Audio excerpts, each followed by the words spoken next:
بسم اللہ الرحمن الرحیم. السلام علیکم. کیپٹل ٹاک کے اسپیشل ایپیسوڈ کے ساتھ حامد میر آپ کی خدمت میں حاضر ہے. پاکستان کی سیاست میں پیچیدگیاں اور ریشہ دوانیاں بڑھتی ہی جا رہی ہیں. عام آدمی کو اس سیاست کی سمجھ نہیں آ رہی.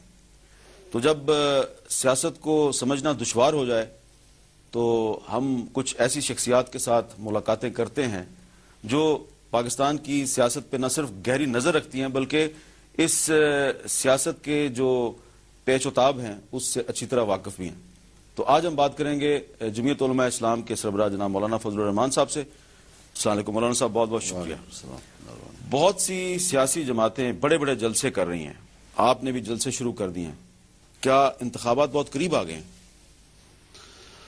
اب ظاہر ہے جی کہ پوری دنیا میں جب پارلیمنٹ کا جو مدت ہے اس میں جب آخری سال آنے لگتا ہے تو انتخاب کی طرف بھی لوگ چلتے ہوئے دکھائی دیتے ہیں اور اسی حوالے سے ان کی ایکٹیویٹیز جو ہیں اور ان کی مصروفیات وہ ذرا مختلف ہو جاتی ہیں. تو سب لوگ جانتے ہیں کہ اگر زیادہ سے زیادہ مدت 5 سال بھی پوری ہو تو اگلے سال مارچ میں ہوگا. تو جنوری شروع ہو چکا ہے اور جب اگلا سال آئے گا تو انتخابات کا ہی ہوگا اور یہ بھی ہو سکتا ہے کہ اس سے پہلے ہو جائے. تو آپ کو الیکشن 2012 میں نظر آ رہا ہے یا 2013 میں؟ جن حالات سے ہم گزر رہے ہیں اور جو پیچیدگی اس وقت ملک میں ہے اور جس طرح ایک سیاسی بیداری دوبارہ منظر پہ آ رہی ہے تو ایک طرف حکومت کی ناکامیاں اور دوسری طرف حزب اختلاف کے جلسے, تو اس سے یہ امکانات ضرور پیدا ہو سکتے ہیں کہ وقت سے پہلے الیکشن ہو جائے. تو وقت سے پہلے الیکشن کی آپ بات کر رہے ہیں تو اس کا کس طرح طریقہ کار کیسے ہو سکتا ہے؟ وقت سے پہلے الیکشن کس طرح ہوگا؟ حکومت خود چلی جائے گی یا حکومت کو کوئی ہٹائے گا؟ دیکھیے, حکومت خود تو کبھی بھی نہیں جایا کرتی اور حکومت ہر طرح چاہتی ہے کہ میں مدت پوری کروں, بلکہ حکومت یہ بھی چاہتی ہے کہ میں مدت سے بھی زیادہ وقت گزاروں. لیکن اس میں جب حالات اس طرح کے پیچیدہ ہو جائیں اور پھر ہمارا ملک ایسا ہے جی کہ جس میں صرف سیاسی لوگ یا صرف عوام فیصلہ نہیں کرتے بلکہ ہمارے ہاں ایسے مقتدر اور طاقتور ادارے بھی موجود ہیں کہ وہ بھی کچھ ان فیصلوں میں شریک ہو جاتے ہیں. تو بجائے اس کے کہ ہماری عدلیہ جو ہے وہ سیاست کی بساط لپیٹنے کے لیے اقدامات کرے یا یہ کہ وہ ایک سیاسی لوگوں کے ہاتھ پاؤں مروڑ کر اس کو ایک فیصلہ منوانے پہ آ جائیں یا فوج جو ہے وہ کوئی ایسی کارروائی کرے کہ جس سے سیاستدانوں کے ہاتھ مروڑ کر ان سے کوئی بات منوائی جائے, کیوں نہ ہم سیاستدان خود بیٹھ کر ایک فیصلہ ایک فارمولے پہ آ جائیں اور اس فارمولے کے تحت اگر وقت سے پہلے الیکشن ہوں تو یہ کم از کم ایک سیاسی فیصلہ تصور کیا جائے گا اور یہ کہ سیاستدان نے خود بیٹھ کر ایک. لیکن یہ جو آپ کہہ رہے ہیں کہ سیاستدان خود ایک فیصلے پہ آ جائیں, اس کے لیے ضروری ہے کہ کم از کم جو حزب اختلاف کی جماعتیں ہیں وہ کسی ایک نقطے پر متفق ہوں. اب آپ بھی حزب اختلاف ہیں, نواز شریف صاحب بھی حزب اختلاف ہیں, عمران خان صاحب بھی کہتے ہیں ہم حزب اختلاف ہیں, تو آپ کی اور نواز شریف صاحب کی تو ملاقات ہی نہیں ہو پا رہی. میرا ارادہ ہے ان سے اس حوالے سے ملنے کا اور میں نے کچھ پیغامات ان کو بھجوائے بھی ہیں کہ اس حوالے سے اگر ہم بیٹھ جائیں اور بلکہ سارے اپوزیشن پارٹیوں کو بٹھا کے جو پارلیمنٹ کے اندر ہے تو ان کا ایک مشترکہ فارمولہ جو ہے اگر ہم مرتب ہم کر سکیں اور پھر ہم حکومت کو پریشرائز کریں, اس پر دباؤ ڈالیں کہ آپ بھی مانیں. حکومت کو پریشرائز کس نقطے پہ کریں؟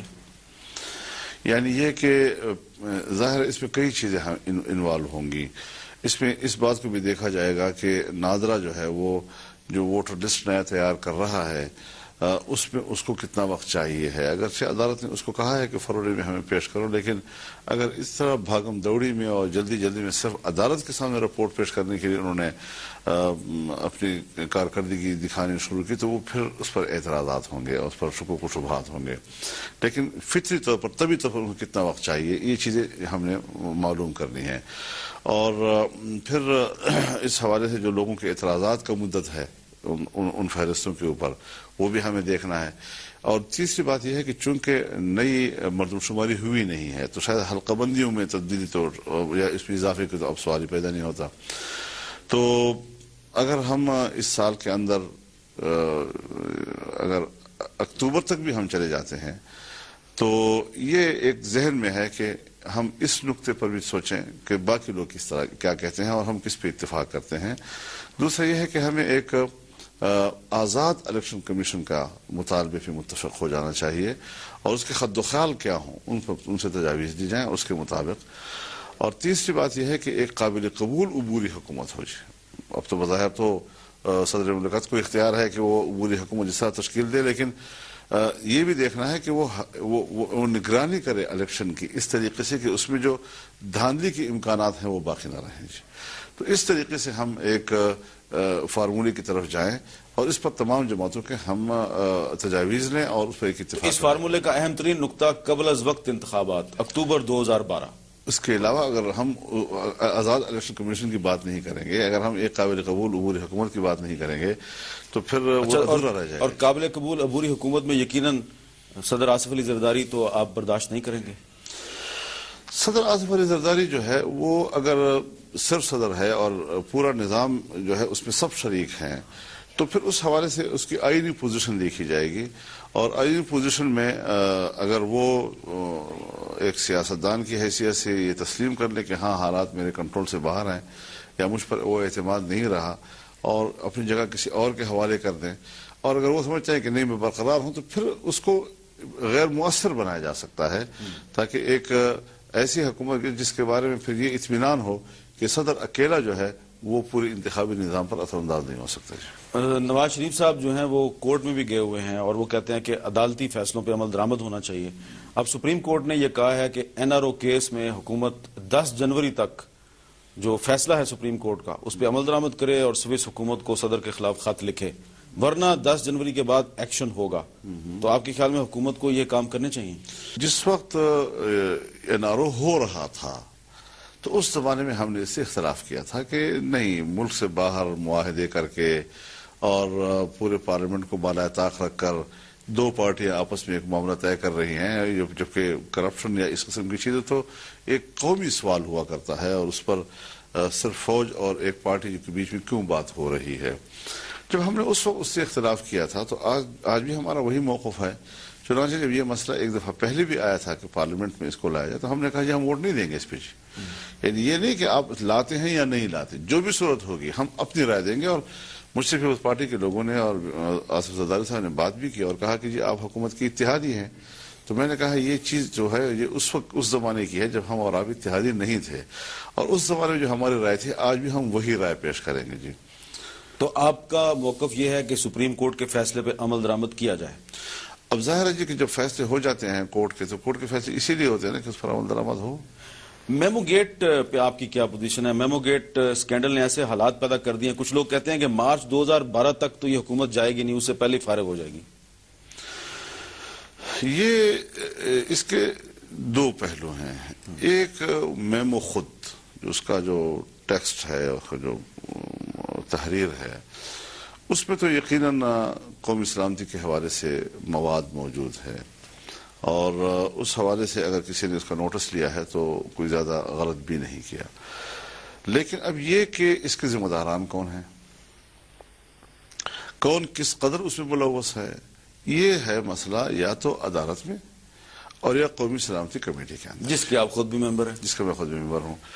اور مجھے خود بھی کچھ عرصہ اس میں گزارنا پڑا کہ میں مسئلے کو سمجھوں کہ لا تعلق ہونے کے, اور پھر یہاں تک رسائی بھی ہم لوگوں کو نہیں ہے. تو جو چیز ہمارے سامنے آئے گی تو اسی سے ہمیں اندازہ لگے گا کہ کیا. تو اس تحقیق کے نتیجے میں کون ذمہ دار ٹھہرتا ہے, یہ اس کا انتظار آپ کو بھی ہے, ہمیں بھی ہے, سب لوگوں کو ہے. تو قومی سلامتی کی کمیٹی بھی تحقیقات کر رہی ہے, اس کمیٹی میں آپ شامل ہیں, عدالت بھی تحقیقات کر رہی ہے.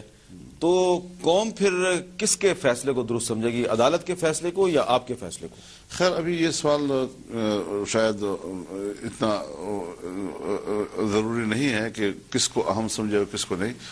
بنیادی بات یہ ہے کہ جب پارلیمنٹ موجود ہیں اور ہم پارلیمنٹ کے اراکین ہیں اور قومی سلامتی کمیٹی جو ہے وہ پارلیمنٹ ہی کا حصہ ہے, اور قومی سلامتی کے حوالے سے کوئی مسئلہ درپیش ہوا اور کمیٹی بیٹھ گئی اس کے اوپر, تو یہ زیادہ جمہوری لاستہ رکھتا ہے. اور یہ کہ عدلیہ سے رجوع کریں اور ہم پارلیمنٹ میں بھی ہوں, تو اس وقت جو صورتحال ہے میں آپ سے عرض کروں کہ سپریم کورٹ میں بھی مسلم لیگ نون گئی ہے اور قومی سلامتی کمیٹی میں بھی جو بحث کا آغاز ہوا ہے وہ مسلم لیگ نون کے ایک خط سے ہوا ہے، تو وہاں بھی انیشیٹو انہی کا ہے تقریباً جی۔ اب ایک ہی پارٹی ہے، وہ ایک ادارے کو بھی خط لکھتی ہے، دوسری ادارے میں بھی اپیل کرتی ہے، تو خود انہوں نے میمو کے حوالے سے صورتحال کو غیر متوازن بنا دیا ہے۔ جس طرح آپ سوال کر رہے ہیں کہ پھر عدلیہ کو کریں گے یا، تو یہ سوال ذرا ان سے کرنے کا ہے کہ آپ نے دونوں اداروں کی طرف رجوع کیا ہے، دونوں اداروں میں اگر کوئی فیصلہ ایک دوسرے سے مختلف آ گیا تو آپ کس کی پیروی کریں گے؟ سلالہ چیک پوسٹ پہ حملے کے بعد پاکستان نے نیٹو کی سپلائی لائن کاٹ دی، اب کافی ہفتے گزر چکے ہیں، امریکہ نے ابھی تک معافی نہیں مانگی، کیا یہ ایسی معاملہ چلتا رہے گا؟ کیا ہونا چاہیے؟ اب سپلائی لائن کھول دیں یا امریکہ کی معافی کا انتظار کریں؟ میرے خیال میں آقا معافی نہیں مانگا کرتے، اور معافی اس وقت مانگے گا جب اس کو پتا ہوگا کہ میرے معافی کا کوئی زیادہ نقصان نہیں ہے، تو ایک دنیا کو دکھانے کے لیے کچھ کر دے گا، ڈرامہ کر دے گا جو کوئی۔ ہم نے آقا اور غلام کے تصور کے ساتھ تعلقات بنائے ہوئے ہیں، ہم نے دو برابر کے دوستوں کی حیثیت سے تعلقات نہیں بنائے ہوئے جی، اور ہمیں اختلاف صرف آقا و غلام کے تصور کے ساتھ ہے، ایک باوقار دوستی سے ہمیں انکار نہیں ہے جی۔ تو یہ جو ہوا ہمارے ساتھ، اب سوال یہ ہے کہ ہم پارلیمنٹ کی قرار پر تو عمل نہ کریں، لیکن جس وقت ریمنڈ ڈیوس جو ہے ہمارے لاہور کی سڑکوں پر ہمارا خون بہاتا ہے، جس وقت حقانی نیٹ ورک کے حوالے سے ہمیں دھمکیاں ملتی ہیں، جس وقت 2 مئی کا ایک رسوا کن واقعہ ہوتا ہے جب لوگ کہتے ہیں کہ جی یہ ہمارے آنکھیں پٹی باندھ کے آگے ملک نے اتنی بڑی کارروائی کر دی، جب سلالہ چیک پوسٹ پر اس طرح کا واقعہ ہو جاتا ہے تو رسوائیاں اور ذلت حاصل کرنے کے بعد پھر ہم کہتے ہیں جی کہ ہم پالیسی تبدیل کرنا چاہتے ہیں۔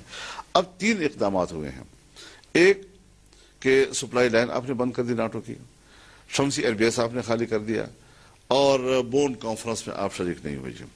اب یہ 3 اقدامات جس کو ہم سمجھتے ہیں کہ اچھے اقدامات ہیں، برے نہیں ہیں یہ اقدامات، لیکن یہ عارضی اور علامتی قسم کے فیصلے ہیں، ابھی تک یہ ہماری مستقل خارجہ پالیسی کا حصہ نہیں بنے۔ لیکن یہ عارضی اور علامتی فیصلے بھی پہلے تو کبھی نہیں ہوئے نا، یہ اب ہوئے ہیں۔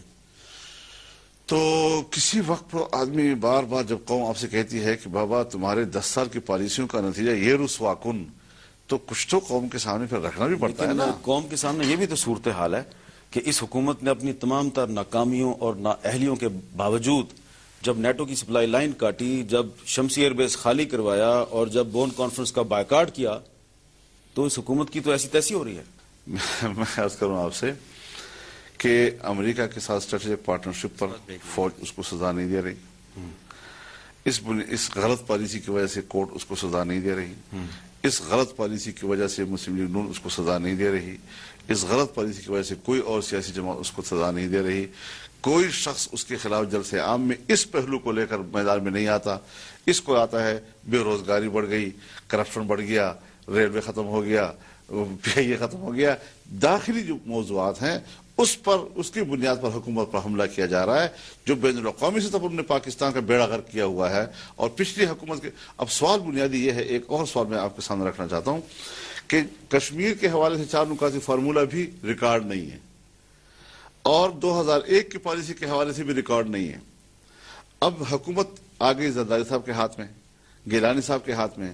گیلانی صاحب اور زرداری صاحب کی حکومت نے 4 نکاتی فارمولہ جس کا ریکارڈ نہیں ہے اس کو تو فریز کر دیا، لیکن یہ 2001 والا جو حادثہ ہے اس حوالے سے جو معاہدہ موجود نہیں ہے اس کو برقرار رکھا۔ تو سیدھی بات ہے نا کہ ہم امریکہ کی جنگ لڑ رہے ہیں، کشمیر والی جنگ کو بند کرنا امریکہ کی خواہش ہے، تو وہ معاہدہ جو حکومت کا وہ فریز کر دیا۔ یہ مشرف کا اپنا ذاتی معاملہ تھا، یہ بیک ڈور ڈپلومیسی کے ذریعے ہوا تھا، ہمیں تو کچھ پتہ ہی نہیں تھا، اور وزیر خارجہ اس زمانے کا کہہ رہا ہے کہ سب کچھ طے ہوا تو میرے پاس ریکارڈ موجود ہے۔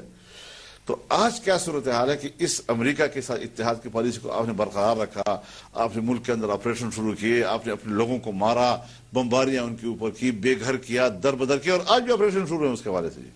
تو جو آصف زرداری صاحب نے بویا ہے وہ کاٹ رہے ہیں، وہ کاٹ بھی رہے ہیں، اور قبائلی دنیا کے اندر آپ نے مساجد کو گرایا، آپ نے مدارس کو تباہ و برباد کیا، آپ نے اپنے عام شہریوں کو شہید کیا، آپ نے تمام لوگوں کو قتل عام کر دیا۔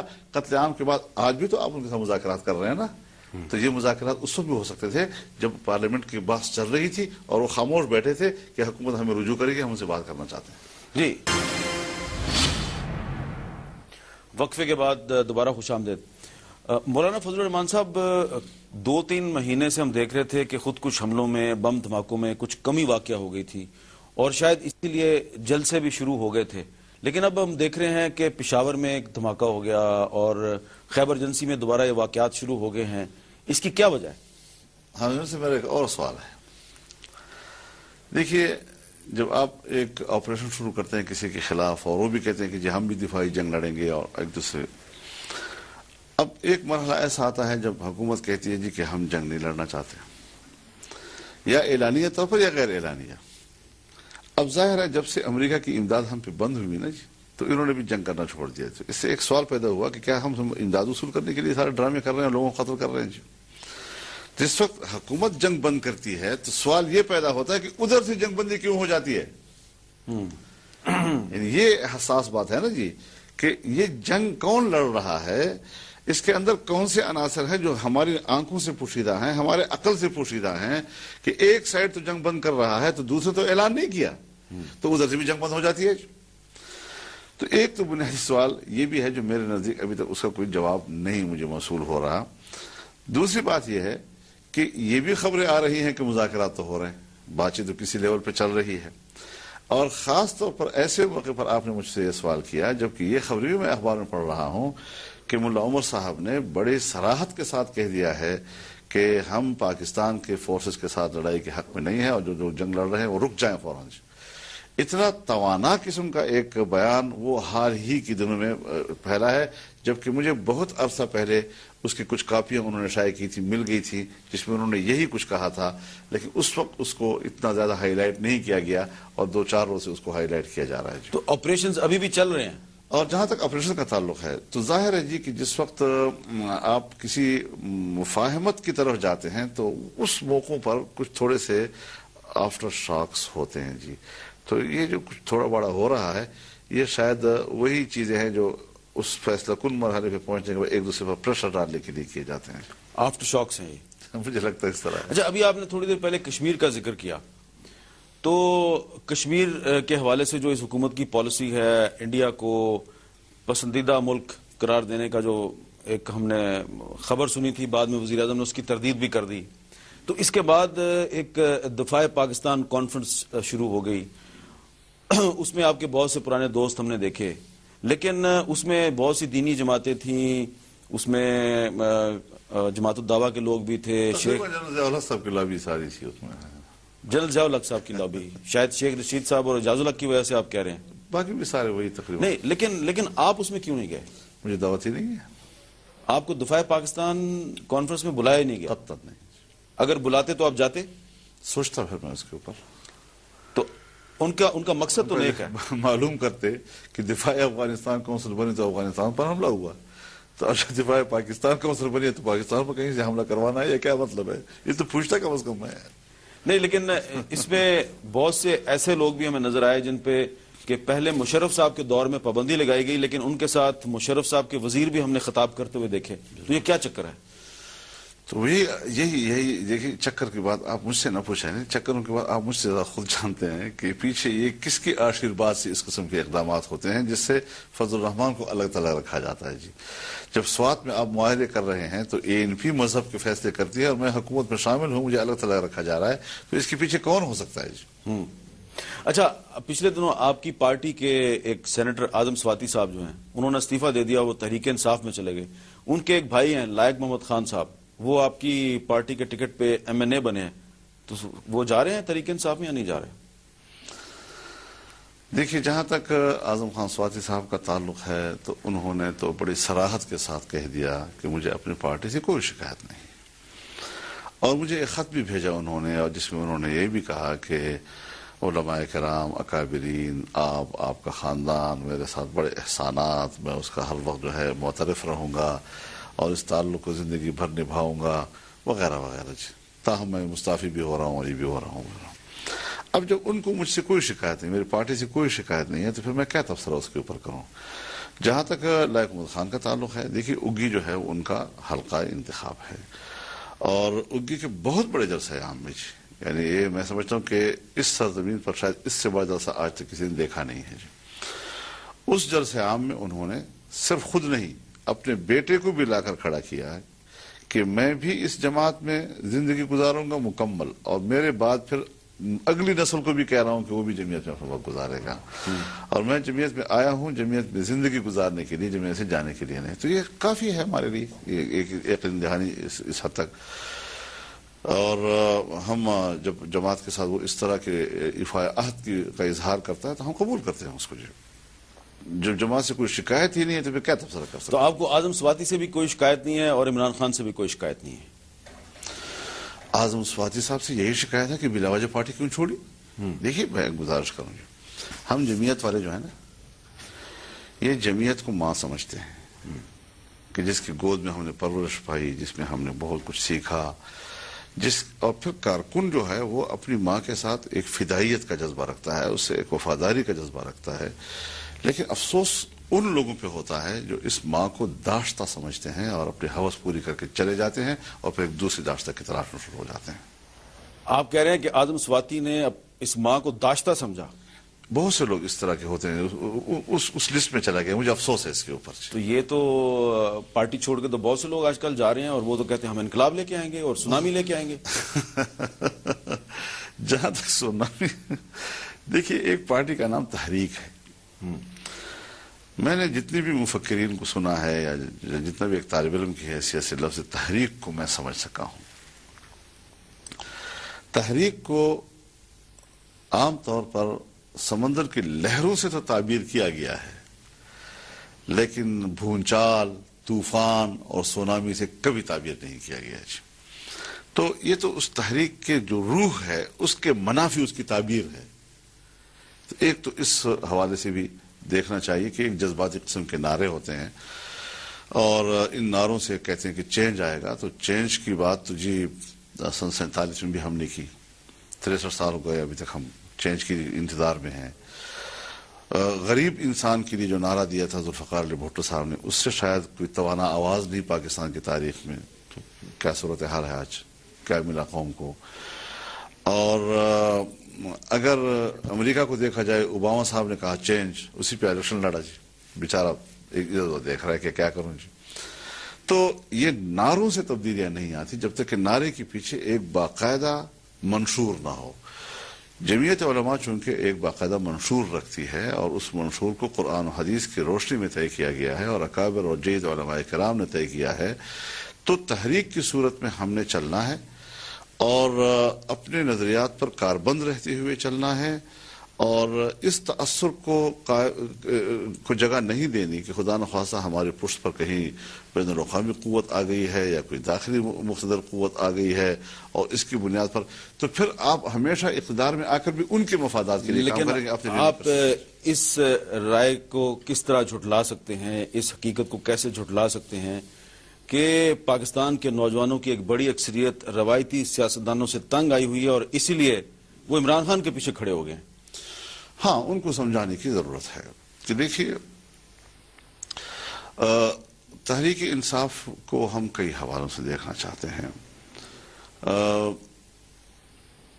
ایک اس حوالے سے بھی کہ دنیا میں جو جنگ ہے وہ تہذیبی جنگ ہے، اور اس تہذیبی تصادم میں جہاں مغرب اور امریکہ ہمارے اسلامی اقدار اور شعائر اور ہمارے تہذیب کو روندنا چاہتا ہے اور اپنی تہذیب کو ہمارے معاشرے پہ مسلط کرنے کی جنگ لڑ رہا ہے، اور اس کے لیے ریاستی طاقت استعمال کر رہا ہے، اس کے لیے این جی اوز کی، اس کے لیے مشنریز کی، اور حتیٰ کہ حکومتوں کو پریشرائز کرتا ہے، تو ایسے وقت میں جب ہم دیکھتے ہیں کہ آپ جس کلچر کو متعارف کرا رہے ہیں وہ کلچر ہمارا نہیں ہے، ہمارا اسلامی نہیں، ہمارا وطنی نہیں، ہمارا قومی نہیں ہے، اور اس مولانا صاحب قطع کلامی کی معافی چاہتا ہوں، جب تحریک انصاف کے جلسے میں نماز کا وقت آتا ہے تو عمران خان نماز پڑھتے اکیلے ہیں؟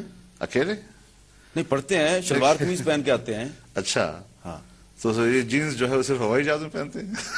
اچھا، نہیں آپ کیا چاہتے ہیں؟ جس طرح ایک عام پاکستانی ہے ویسے عمران خان ہے۔ دیکھیے میں عرض کروں، جب آپ متعلقہ خواتین کے ساتھ اپنی متعلقہ خاتون کو یہاں اپنے گھر میں ٹھہرائیں گے، لندن میں جا کر اس کے گھر میں ٹھہریں گے، بچے جو ہیں یہودی مذہب کے مطابق ماں کے ساتھ رہیں گے، یہودی مذہب بچے مسلمان ہیں، اور وہ یہودی کو اسکولوں میں پڑھیں گے. بچے مسلمان ہیں, اللہ کرے مسلمان ہوں, مجھے خوشی ہوگی کہ مسلمان ہوں, میں کسی کو کافر بنانے کا شوقین نہیں ہوں, لیکن تہذیب جو ہے وہ ہماری والی نہیں ہوگی.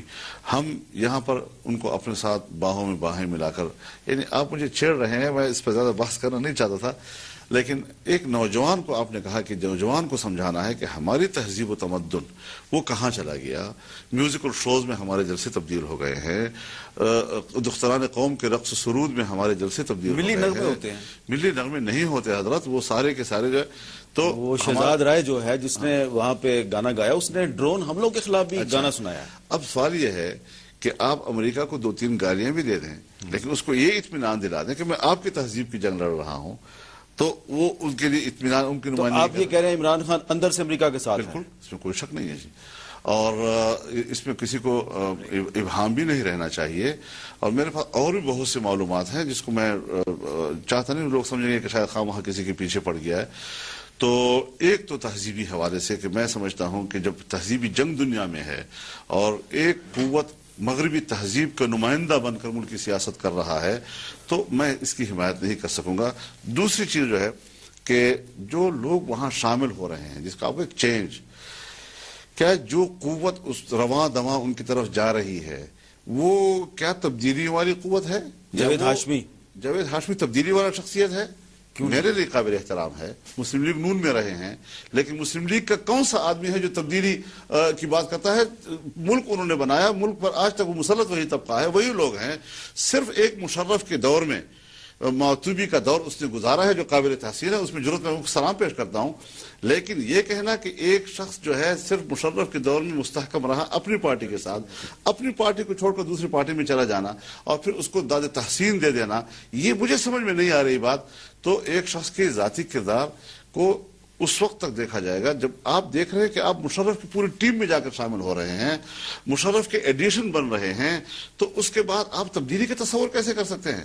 یہ جناب وہ خانہ بدوش سیاسی قبیلہ ہے جو ہمیشہ اقتدار کا سراب دے کر وہاں پڑاؤ ڈالتا ہے. تو اس کا مطلب ہے اقتدار عمران خان کو مل رہا ہے, واللہ عالم. یہ تو آپ کو پتہ چل گیا ہے.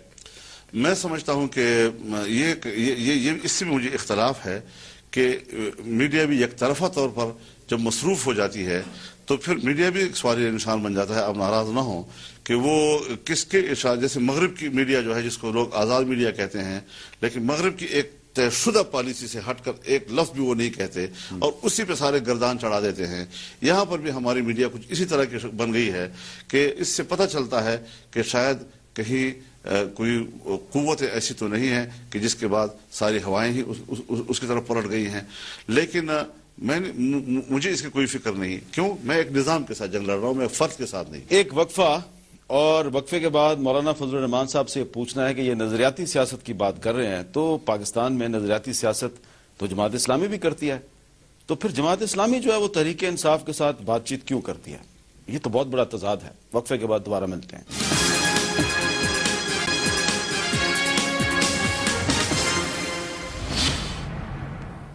Welcome back. مولانا فضل الرحمان صاحب سے ہماری گفتگو چل رہی ہے. پاکستان کی سیاست کو ہم سمجھنے کی کوشش کر رہے ہیں اور مولانا صاحب کی سیاست کو بھی سمجھنے کی کوشش کر رہے ہیں.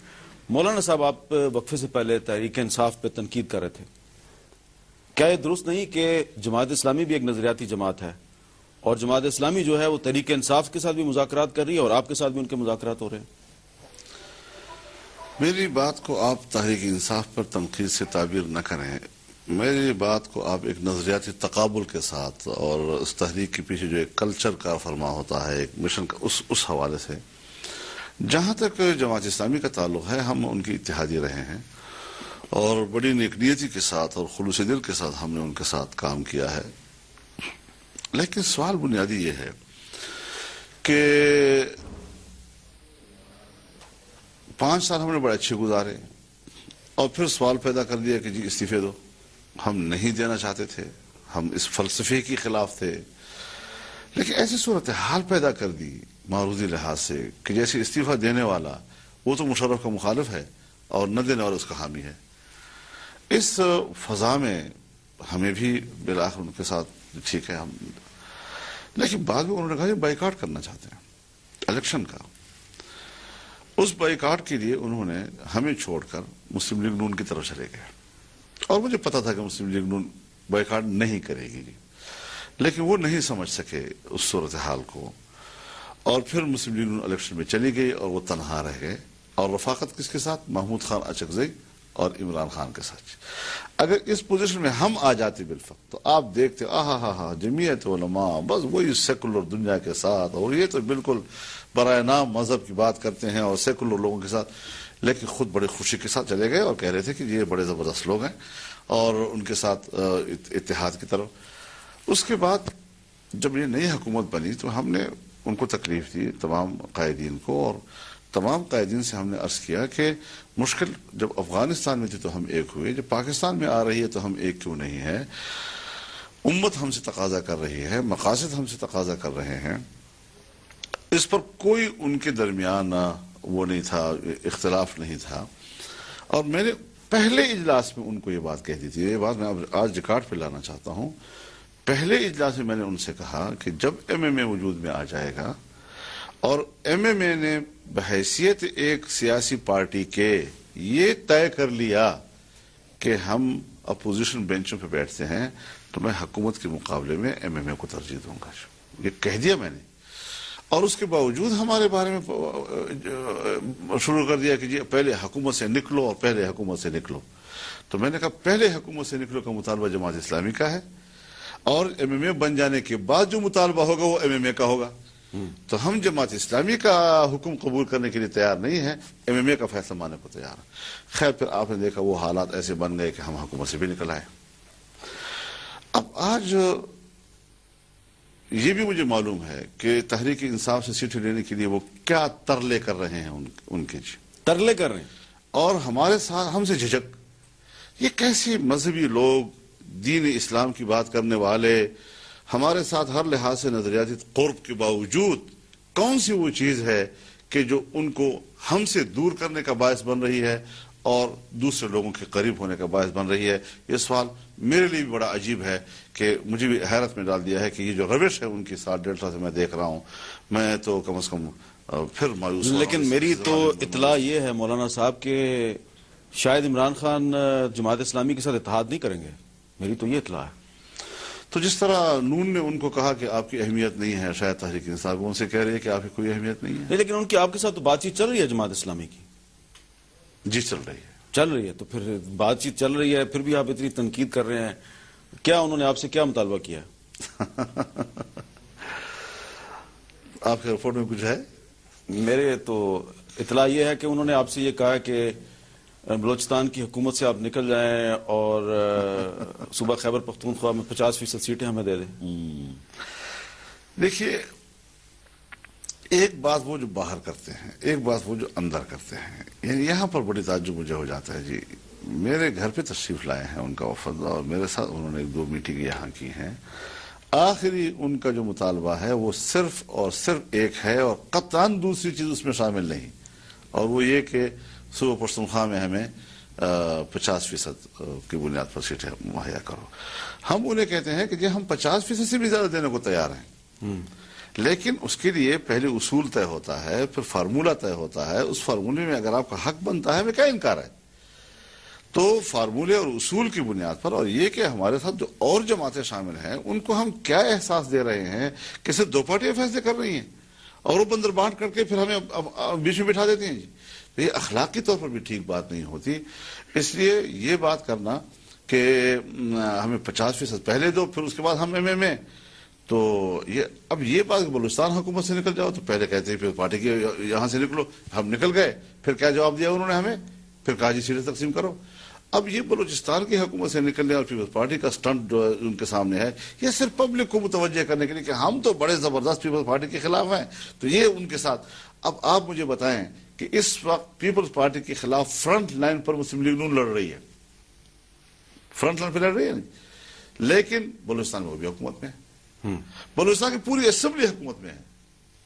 اور میں بلوچستان میں گیا ہوں، میں نے حکومت کی پالیسی پہ تنقید کی ہے، بڑے بڑے جلسوں میں کی ہے، پریس کانفرنس میں گیا ہوں۔ اب آپ جانتے ہیں کہ پریس کانفرنس میں صحافی تو لحاظ نہیں رکھتے ہیں جی، بخدا اگر کسی صحافی نے بلوچستان میں مجھے یہ کہا ہو کہ جی آپ حکومت میں کیوں ہیں جی، تو اس کا مطلب ہے آپ کا جماعت اسلامی کے ساتھ اتحاد نہیں بن رہا، نہ ہی ایم ایم اے بحال ہو رہی ہے؟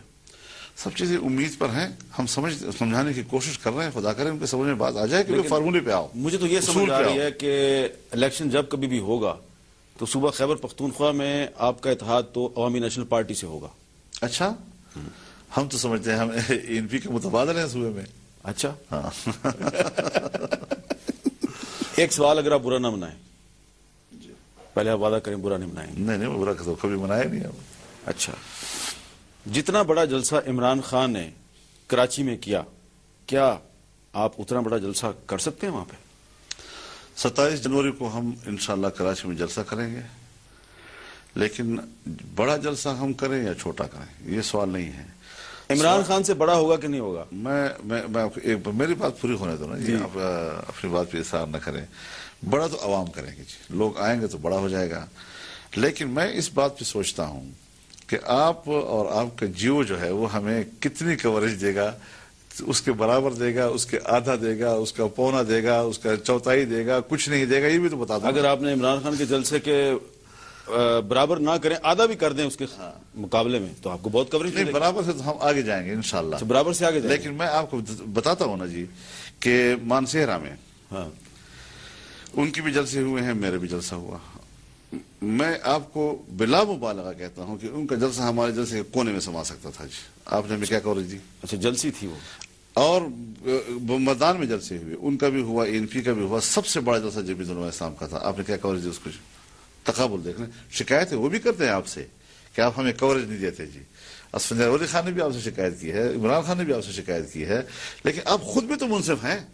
آپ خود بھی تو یہ جائزہ لے سکتے ہیں کہ عوامی قوت جو ہے اس کا مظاہرہ کون کر رہا ہے اور ہم کس کو کیا.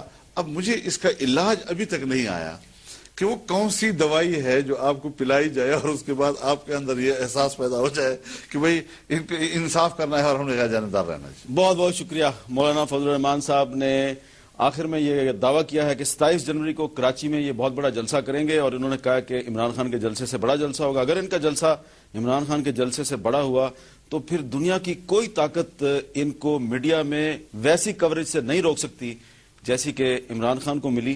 اور اگر یہ وہاں پہ ایک بڑا جلسہ کریں گے تو یہی وہ دوائی ہے جسے ہم پی کے ان کے جلسے کی بہت کوریج کریں گے. اجازت دیجیے, اللہ حافظ.